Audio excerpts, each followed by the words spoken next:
എല്ലാവർക്കും പുതിയൊരു വീഡിയോയിലേക്ക് സ്വാഗതം. കടച്ചക്കയെക്കുറിച്ച് നമുക്കൊന്ന് കണ്ടാലോ കേട്ടാലോ? കടച്ചക്ക പോഷക സമ്പുഷ്ടവും ഔഷധ ഗുണമുള്ളതുമായ ഒരു ഭക്ഷണമാണ്.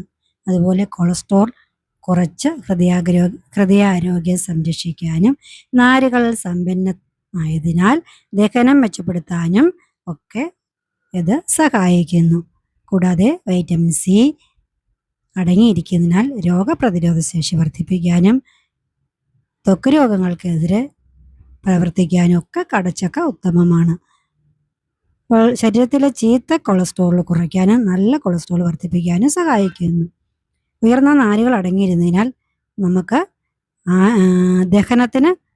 ദഹനം മെച്ചപ്പെടുത്തുന്നു. അപ്പോൾ എല്ലാം കൊണ്ടും നല്ലതാണ് നമ്മുടെ കടച്ചക്ക. കടച്ചക്ക തോരൻ, തീയൽ ഒക്കെ വെക്കാവുന്നതാണ്. ഇപ്പം കടച്ചക്കയുടെ സീസണാണെന്ന് തോന്നുന്നു അല്ലേ? നമ്മുടെ നാട്ടിൻപുറങ്ങളിലൊന്നും സുലഭമായിട്ട് കാണുന്നതും കിട്ടുന്നതുമായ അധികമാരും പ്രാധാന്യം നൽകാത്തതുമായ ഒരു ഫലമാണ് കടച്ചക്ക. നമ്മൾ ശീമച്ചക്ക എന്നൊക്കെയാണ്, കടച്ചക്ക എന്നൊക്കെയാണ് പറയുന്നത്.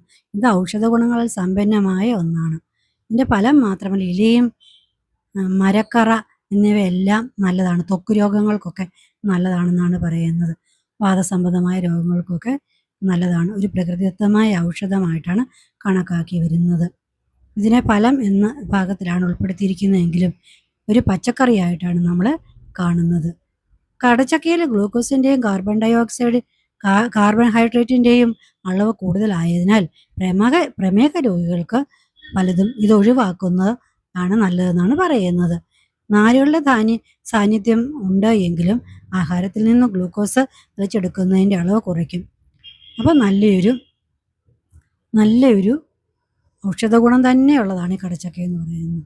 രക്തത്തിലെ പഞ്ചസാര കുറയ്ക്കാനായിട്ട് ഉത്തമമാണെന്ന് പറയപ്പെടുന്നത്. നമ്മൾ കടച്ചക്ക കഴിക്കുന്നത് പ്രഭാത ഭക്ഷണത്തിന് അല്ലെങ്കിൽ പകൽ സമയത്ത് കഴിക്കുന്നതാണ് ഉത്തരം. ഇതിങ്ങനെ പുഴുങ്ങി തിന്നുമല്ലോ, നല്ലതാണ്. അങ്ങനെയും കഴിക്കാം, പിന്നെ തോരൻ വെച്ചും എല്ലാം കഴിക്കാവുന്നതാണ്. അപ്പോൾ ഏത് തരത്തിൽ വേണമെങ്കിലും കഴിക്കാവുന്നതാണ്. നമുക്ക് നാട്ടിലുണ്ടാകുന്ന വളമൊന്നും ചേർക്കാത്ത ഒരു പച്ചക്കറിയല്ലേ ഇത്. അപ്പോൾ എങ്ങനെ വേണമെങ്കിലും ഇത് നമുക്ക് കഴിക്കാവുന്നതാണ്. എല്ലാവരുടെയും വീടുകളിലൊക്കെ കാണുമല്ലോ. പിന്നെ